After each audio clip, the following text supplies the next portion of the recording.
Rise of Africa, the continent, the diaspora, and BRICS explores the relationships that are affecting the global economy right now.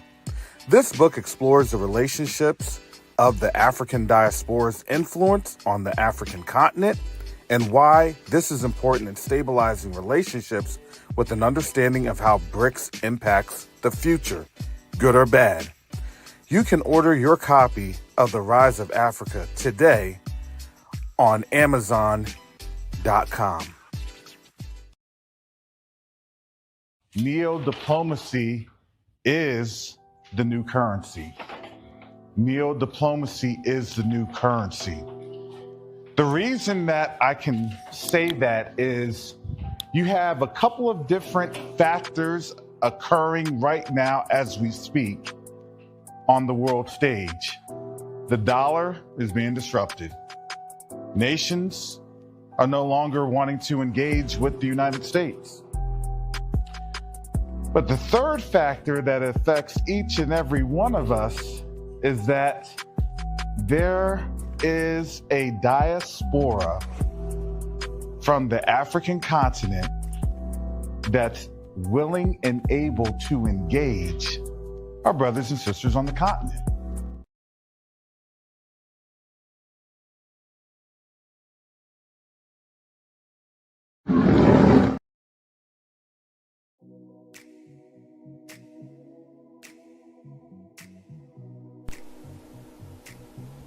Every journey begins with a simple act of care. For Quest to Unite Africa, that journey started with something simple: a mother, a newborn, and a promise that no life would be forgotten.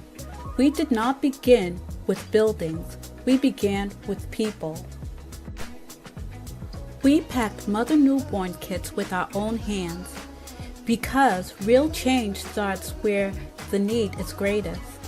Those kids traveled farther than we imagined, and they opened our eyes to a deeper truth. Aid saves lives, but infrastructure saves generations. So we grew. Together with donors, volunteers, and partners, we sent a medical container to Burkina Faso. Not just supplies, but hope. Not just boxes, but proof that when a community comes together, healing moves across borders. That moment changed us because we realized something powerful. We weren't just delivering help, we were building a future. Now the journey continues. The next chapter is bigger than a shipment, bigger than a campaign. We are raising funds to build a state-of-the-art hospital, a place where mothers can give birth safely, where families can find care close to home, and where communities can grow stronger for generations to come.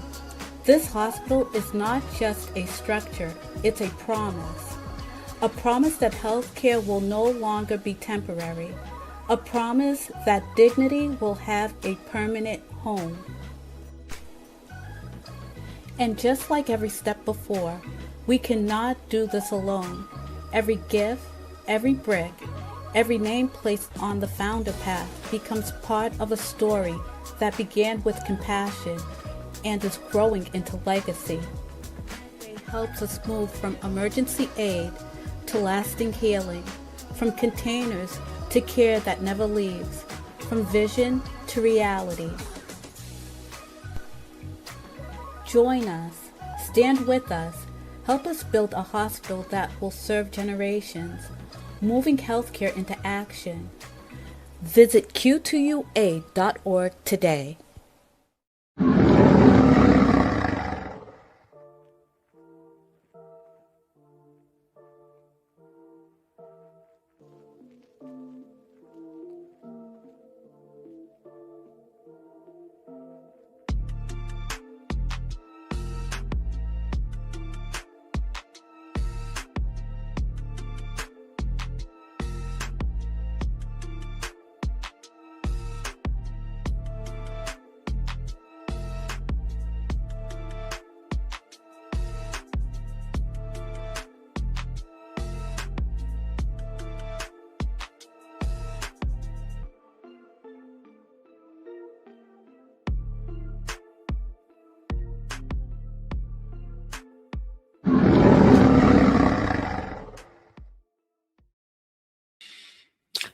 So, shalom, salama, siemi, shalom. Greetings to all my Israelite brothers and sisters from around the world, whether you're the bloodline of Abraham, Isaac, and Jacob, the house of Israel, or you're a Gentile grafted into the house under the blood of Yahushua HaMashiach. I welcome you this morning. We welcome you this morning because this morning, and I'm going to just jump straight into this because this is coming from X, and it has been on a lot of podcasts, live streams, YouTube, social media, you name it. I'm going over this right now, and that's because this is from let me share so this. They recognize they've got some problems. There we go. They recognize they've got some problems. They got to try to deal with it. And then there was a report out that they had an emergency meeting Saturday night. And apparently, well, one report coming out of that meeting at the White House is that Trump wanted to use the nuclear codes, and General Dan Kane stood up and said no. He invoked his privilege as the head of the military, so to speak. It was apparently quite a blow up. There are pictures of Kane coming out of that meeting with his head down to the ground. So, you know, there's some very, very bizarre things going on in D.C. Well, on Saturday night, excuse me, Larry, Trump. They recognize they've got some problems. So I don't like the single source reporting. I don't.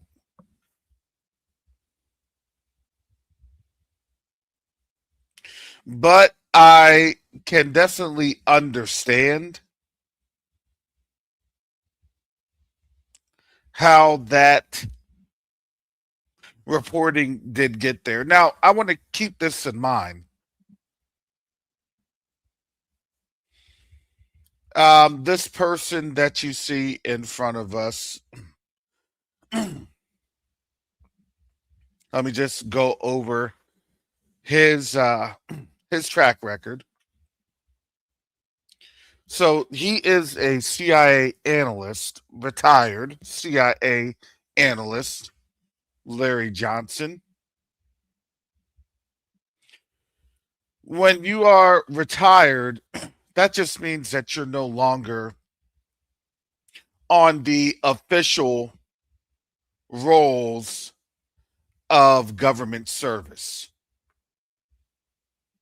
However, you are still linked to the organization, and the organization itself will utilize those folks that now have a high profile presence, which Larry Johnson does, to continue to maneuver in the places and spaces that they'll need to have some sort of reach. And they can do it on a more overtly format where what you heard was everything that was non-attributional. There was a report. It had been speculated. It had been circulated. It was rumored to be. There had been some talk. You know, those are the non-attributional statements. Now, could there have been some truth in it? Probably. Could it have been the whole truth? Probably. Because you now have to understand that if these leaks are now coming out, There's always a plan for the situation to quote unquote rectify itself. And that's the situation that we see in this government. Don't think that there is a carte blanche here of the person currently occupying the White House could do whatever he wants to do free and clear. I believe he can, but in parameters. I believe he's able to do that, but they tell him, well, you can't do that just yet. You have to give it a little bit of time. We have to do this. Look, all they're trying to do is they have to continue to build the case while they build up their troops over in the Middle East. Hence, this is why you have the end of the ceasefire coming up, I believe, in less than 24 hours, which will be Wednesday.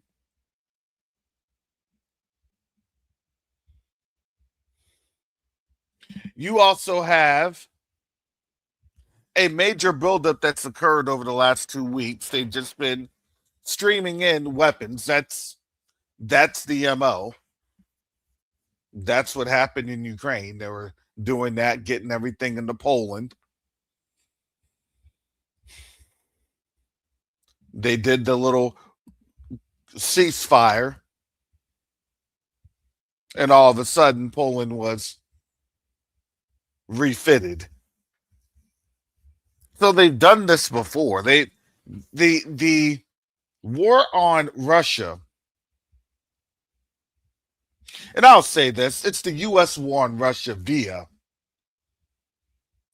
Western proxy, and that's Ukraine. Again, all of that was rehearsals. It's rehearsals. Hey, okay, we got to train over here so we know how to do things over there.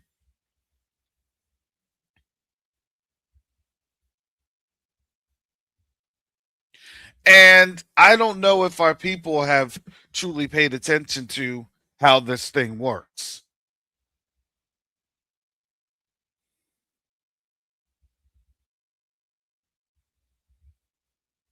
No, they're not just going to go in guns a-blazing.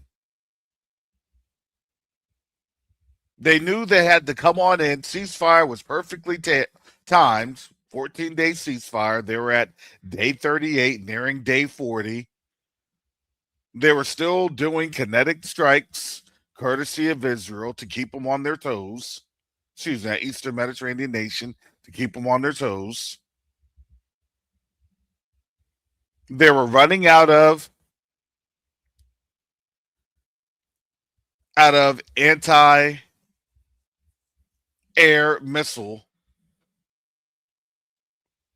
munitions. So that just gave them a chance to retool and refit.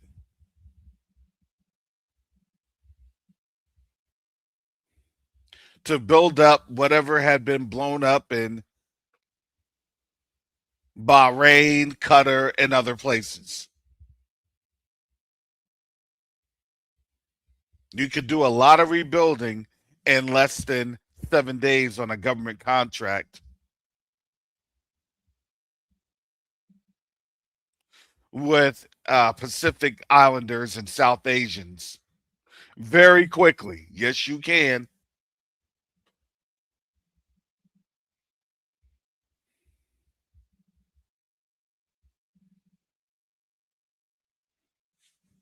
They'll be on up there in their little blue jumpsuits and the reflectors.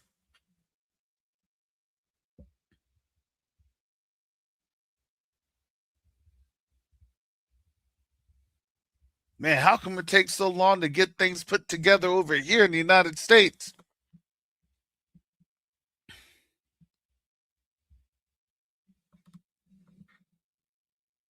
Oversee, different contracting rules apply.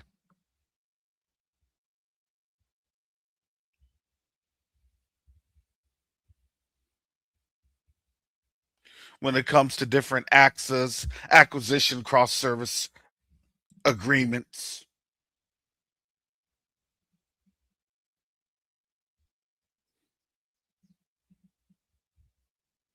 Don't get it twisted. They're getting paid decent money. Not decent, good money for where they're coming from, usually the Philippines, Indonesia, Pakistan, India, Malaysia.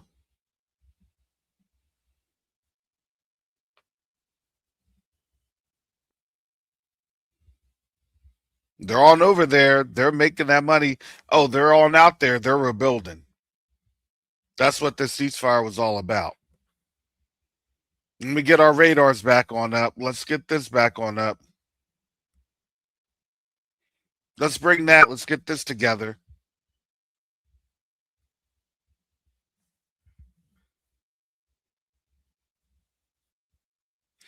But Iran knows that. And Iran was playing the game.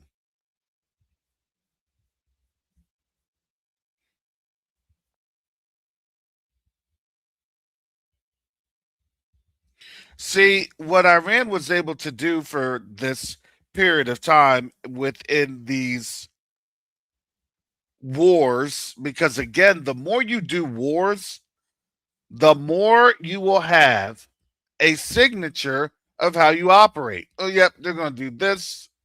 Yeah, they're going to do that. This is going to definitely happen. That's going to, they know. Do you not think that these people don't know our history, especially as quote unquote African Americans? No, they know. You had Ahmadinejad quoted like back in 2009. He was the former president of Iran, purportedly telling the crowd who we were. They know.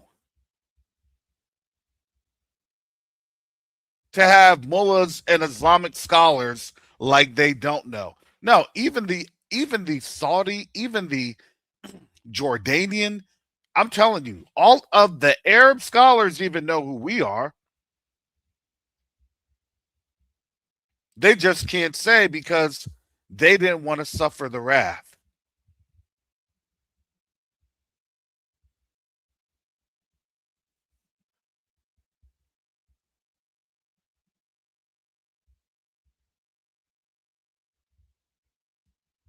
Never surrender. Iran chief's negotiator comes out swinging.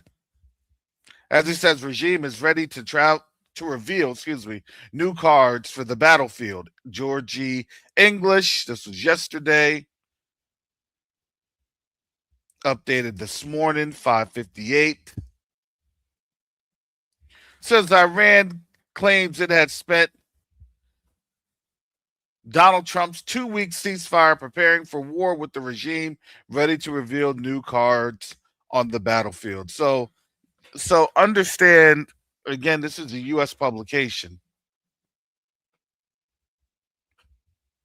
So they're going to hit you with that highlight because why? It's a deflection move. Iran claims, well, exactly, but what was the U.S. doing? They're not going to tell you that they were bolstering up their forces, that they were getting troops on in there in mass, weapons, material, military material, you name it. And it's all on Flight Radar 24, so folks could see that. And there's obviously military aircraft that's there that doesn't have their transponders on.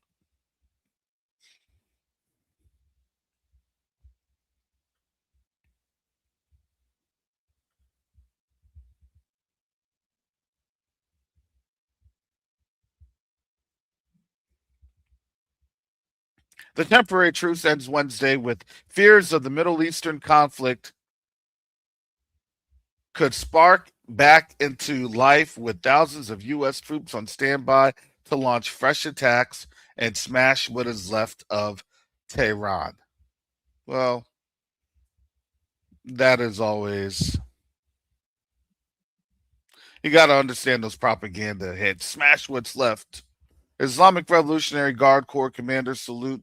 Okay, let's get back into this. So, a second round of crunch peace talks are due to resume in the Pakistani capital of Islamabad shortly, but they have already been plagued by no-show claims. Iran has refused to confirm if it will attend, even after U.S. delegation led by J.D. Vance prepared to board a jet for the Middle East. Trump has already said it is highly unlikely the 2-week ceasefire will be extended past the deadline, especially if a permanent end to the.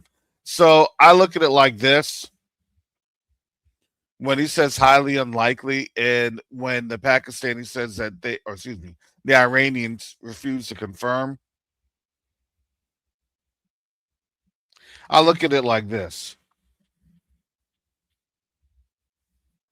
They're definitely, probably, more than likely, just my opinion. I could be wrong. I'm probably gonna be wrong.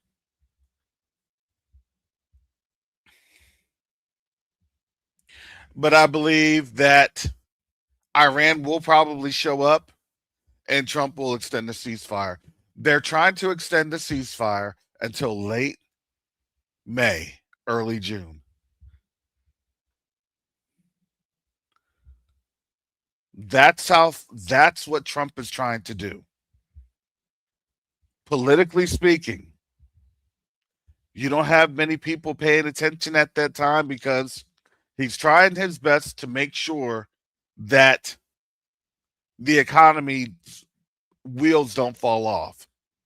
For those that have money to spend, they will spend the money. For everybody else, well, we're cooked.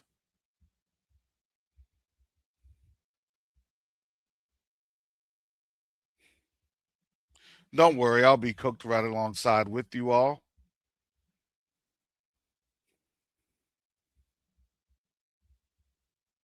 You now have an economy where layoffs are raging out of control, and that's simply because they don't have any control anymore.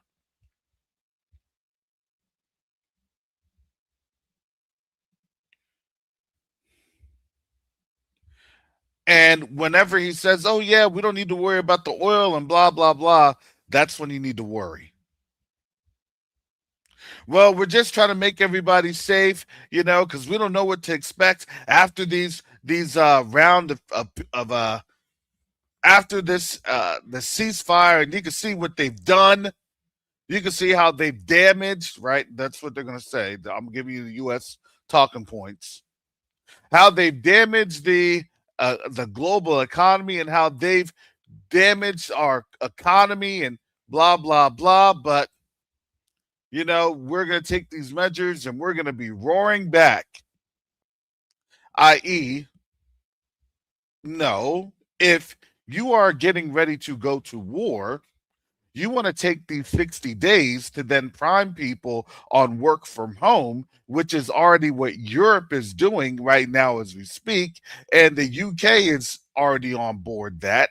You want to take this time to now start issuing and start rationing different stations by having strategic closures of the little smaller mom and pop shop run independent gas stations, which is what you're seeing here in Florida.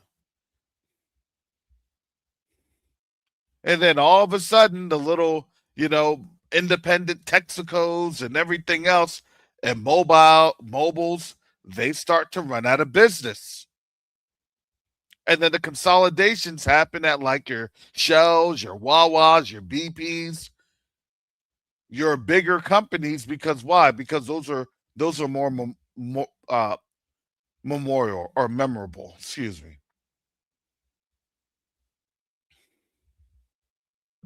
And those memorable landmarks is something that psychologically you will gravitate towards. Oh, okay. Well, all right.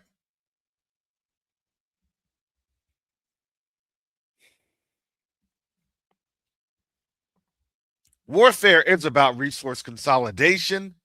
Resource consolidation is about people being fired. People being fired is about resource constrainers, which are people and me and those listening. Hey, if we don't just throw you in a a FEMA camp or a detention facility or somewhere else that they'll deem as a FISA provisioned warrant.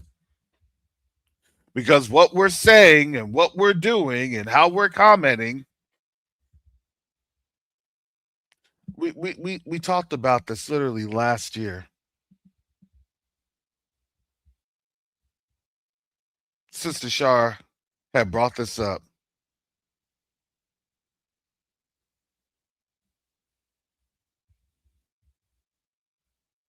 A year later, now we're seeing this. They gave themselves a year to prepare. They gave themselves a year to see how people would respond to a gendarmerie or a pseudo police force, pseudo national police force, which is a gendarmerie. They wanted to see how the American people responded. Really, they wanted to see how black people were going to respond. Because our response is that facilitatory action. And when we did not respond and we said, hey, leave it to the white folks, then they continued in with that social experiment. And then they targeted folks, especially our folks, the one man, our one brother that died, I think, in San Diego. I know it was somewhere in California. And then you had the two Caucasian, the woman and the male.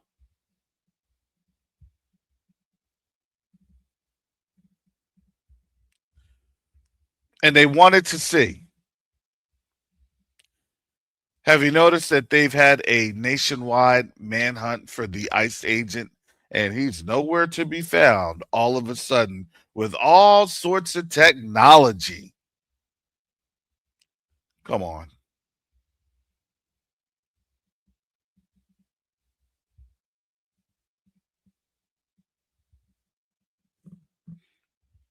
And now, high level, what are we seeing? We're seeing the global reset occurring. High level, what are we seeing? We're seeing the wars and the not just nationwide, but international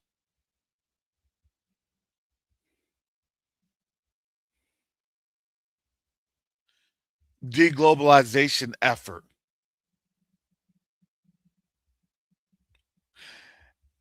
And realistically, scripturally, prophetically,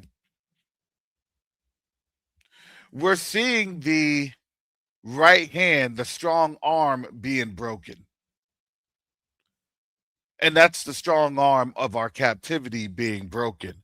Because now something strange is going to occur within these next couple of probably not even month or weeks or months, probably within these next couple of days.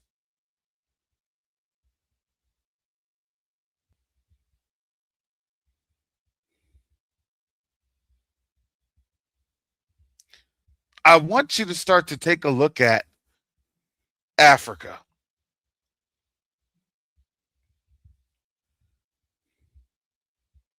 I want you to take a look at what will be said in the UN. And I'm going to say this, if they allow, that's the big question, if they allow those press releases to go forward. You got to remember everything that they do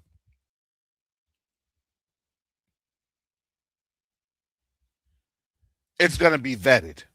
Are they going to allow it? Are they going to let that be known to the masses, especially in the big target audience in the West, particularly the United States. Now,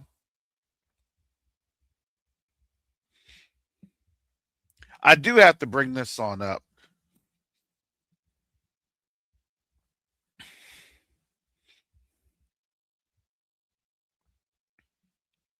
This goes into the very, very ultra conspiracy side of the brain. So I want to give you that disclaimer before I go there. I like to give people disclaimers before I put on my tinfoil hat.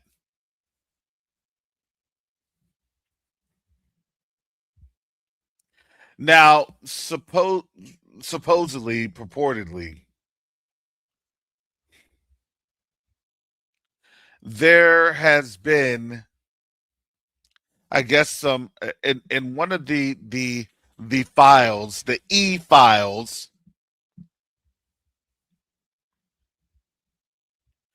There was some files that were there that was demonstrating kind of the roadmap. But the way that the file had read, it was kind of an ultimate plan to have the U.S. disengage from the world while the elites could control the U.S. as it saw fit.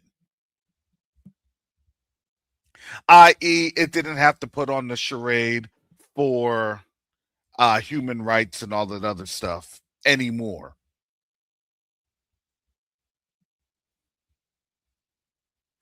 And I don't know, and it's hard because you're trying to explain this to the Caucasians. You know that attitude, that spirit of, you want to bring us back into captivity. I don't know, and I know that you haven't read the Bible. It's not I don't know. We all know you haven't read the Word. But there's something that's there in a couple of different scriptures that says, he that leadeth into captivity shall do what? Shall go or shall be led into captivity. So basically, those that have taken folks captive, they're doomed, they're destined for the same fate. And right now, they're not seeing. Do you see how cold this is? They don't even see the game plan that has been derived for them. They don't see the setup. I'm sorry, that's like the coldest trick bag ever, to not even see or recognize or understand the setup.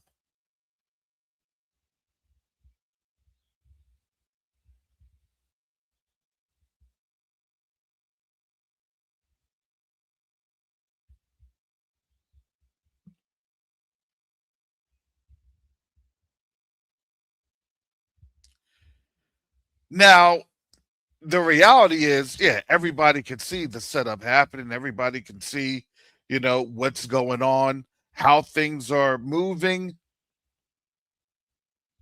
We could see it.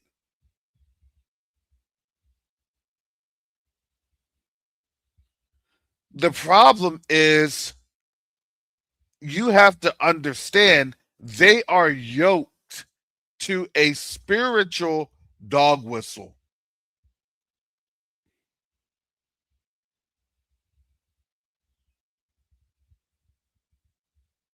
They're yoked to it. So when people say, I don't understand how they couldn't see that, it wasn't that plain as day. Couldn't they see that from a mile away? Couldn't they understand that? No, they couldn't. Because why? Because it's a spiritual blindness. Isn't it nice to be delivered from out of spiritual blindness?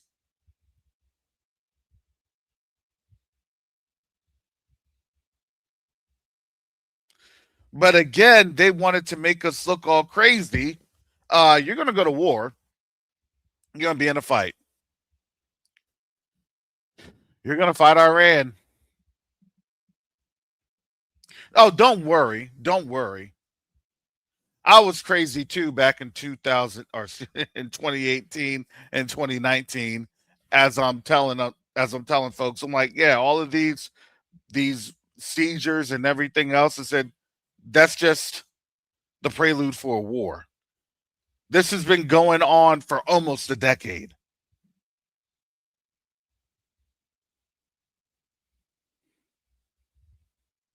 This was going on with the Houthis fighting since 2015. And then they were like, we got to make and have more of a stand against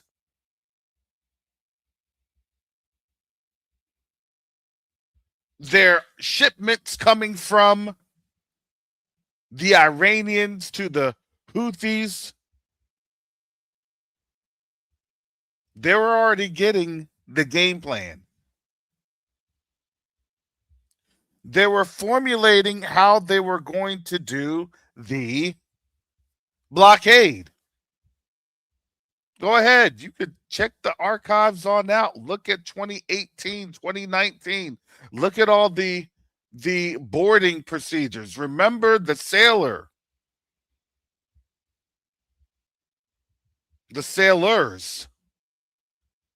that had been captured by the Iranian military. They're in the Iranian territorial waters.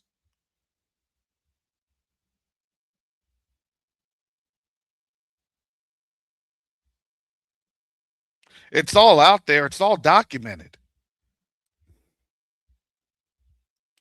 But those that did not want to see and those that literally refused to see, well, now they have a bigger problem that they're facing with this spiritual blindness. Oh well, it's purported that that the Trumpster, that the Don wanted to use nuclear weapons to bomb the heck out of people.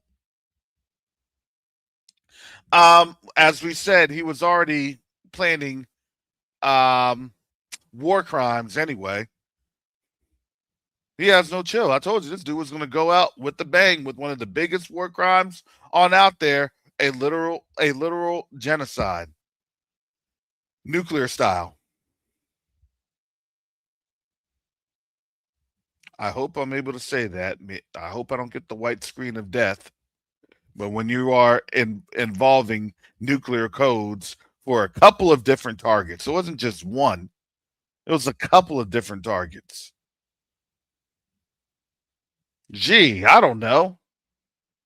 What about the radiation fallout to other countries that also includes Saudi Arabia, Jordan, Pakistan, India, Afghanistan,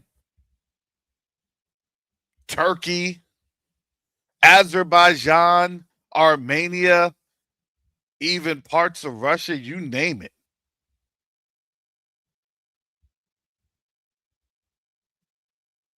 What are they doing? They're priming the American public.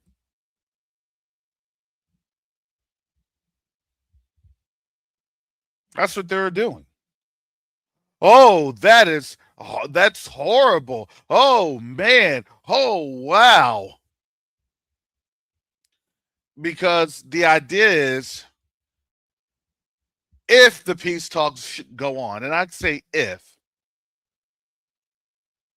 and I would say if being the optimal word here, because let's face it, if they did have the peace talks, because it looks as though JD Vance is getting on a plane to go to Iran.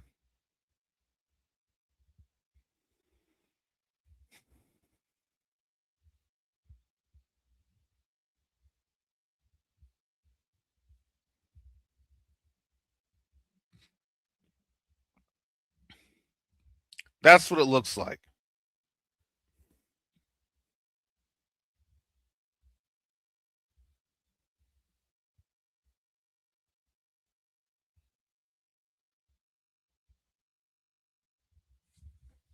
Now,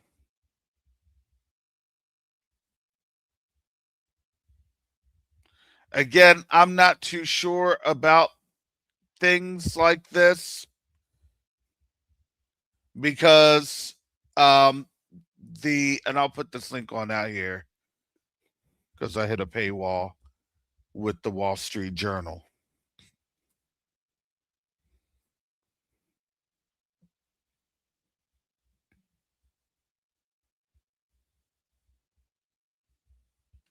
And here's that. It's the paywall, but I gave you the link. Iran to attend Pakistan peace talks, and Trump has warned that if Iran doesn't make a deal, it would face strikes that knock out its bridges and power plants. So that was as of last night. There has not been any official word from Iran, but I would say this: probably more than likely, Iran more than likely said they would do it, and more so probably on the lines of Russia and China telling Iran, just go ahead and play the game. But I would say Iran more than likely has its anonymity. They want to make sure that, well, if you're gonna attend something, that you have now a crazy regime over in the Eastern Mediterranean nation seeking to target Iran. One of those conditions would be don't say anything. Don't tell them anything. Don't say anything. We're not trying to get deleted.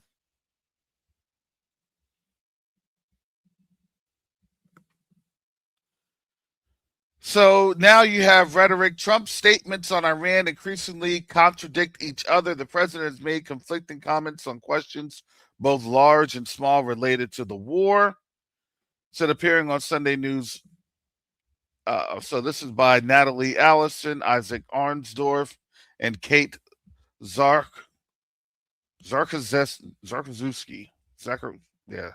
Zakrzewski. I don't know.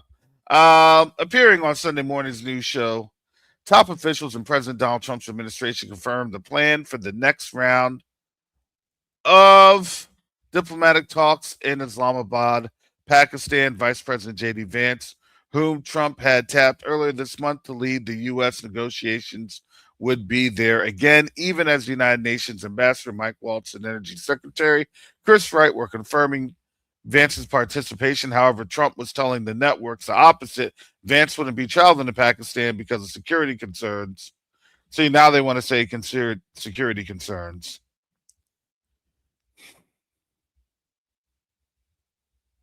You got to remember, they always mirror the opposite. It's I'm afraid. Look, I'm going to take you out, but I'm afraid too. I think we started to learn this.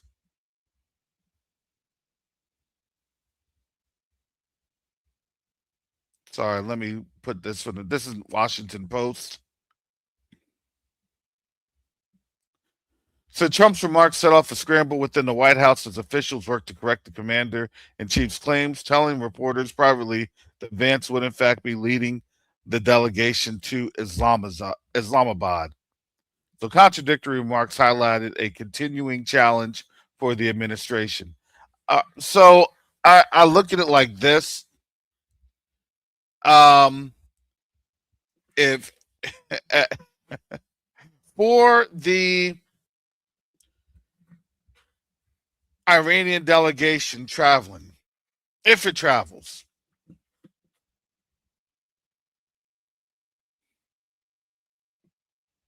I'd say the chances of a meeting happening, 80%. I'm going to say that 80%. that it could happen. How it will happen or what you will hear from the meeting will be, obviously, you won't hear anything until afterwards.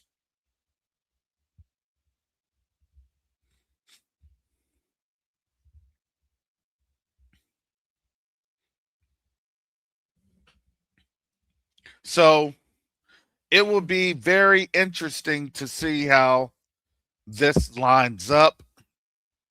Um, how many, I would say,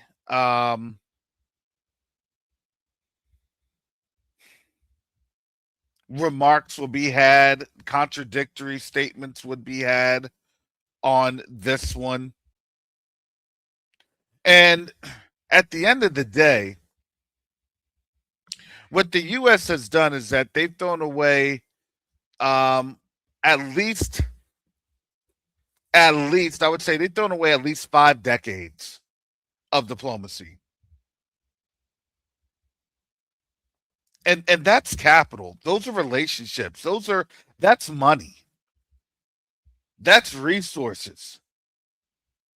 People don't think that relationships don't equate to money. They absolutely do. That's how contracts are made. It's made through a relationship. That's how business is done. It's done through relationships.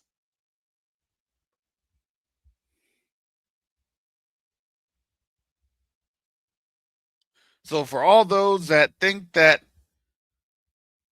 this is some brilliant person that knows all of this and can figure out all that, okay, if you say so.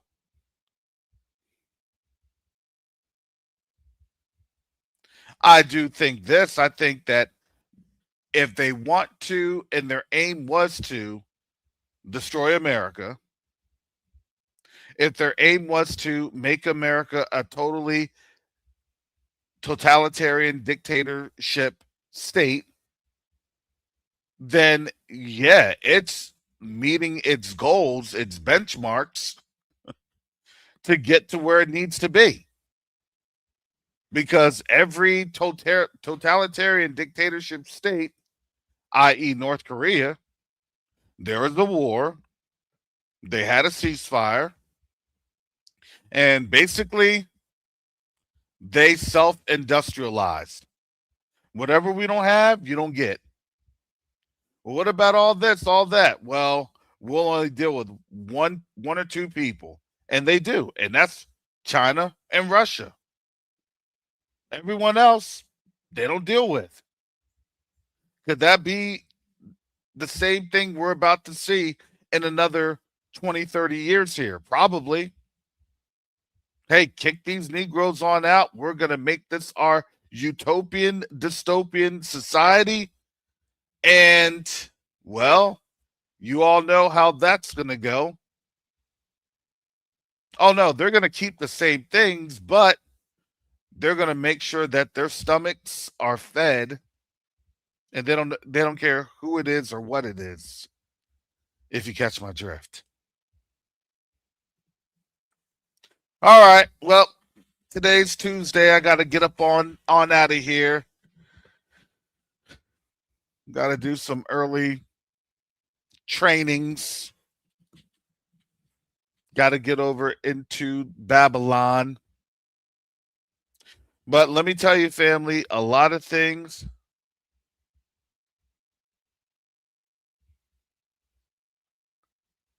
are happening as we speak.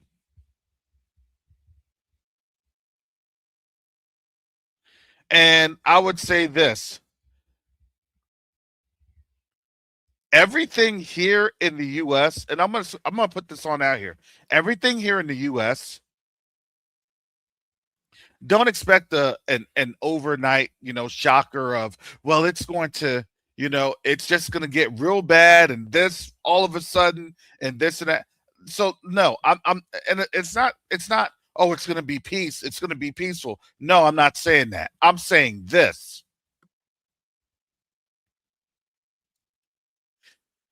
as it gets bad over the course of time, it's going to be relatively peaceful and copacetic here in the United States because they're not going to tell you when they're going to drive off the cliff. I pray that you all understand what I'm saying.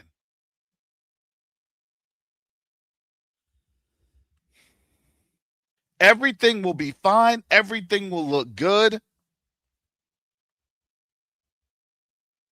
For those that have what they have, oh man, it's going to be great.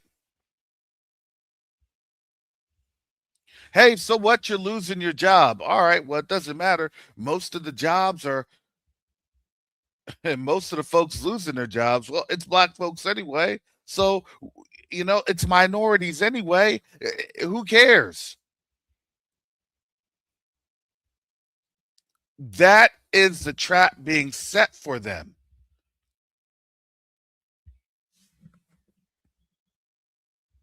So, with that said, we will start to see, we will interpret, we'll understand, we'll read these articles, we'll get the information. Everybody else that will want to continue to live in ignorance, that's going to be and don't get it twisted, they will fight for their ignorance. So I'm just giving you that fair warning. That's why I say, and I come on in here every day. Thank you, family, for your prayers. Thank you, family, for your support. Because again, I don't know how much longer I'll be on these YouTube waves. But if you'd like to give, you can do so. $ COVAWK1, or you could do PayPal or Zelle at karac@msn.com. I definitely appreciate you all for your support. We serve an awesome living Elohim. His name is Yahuwah, and I serve his son, and I can only glorify Yahuwah through his son, Yahushua HaMashiach.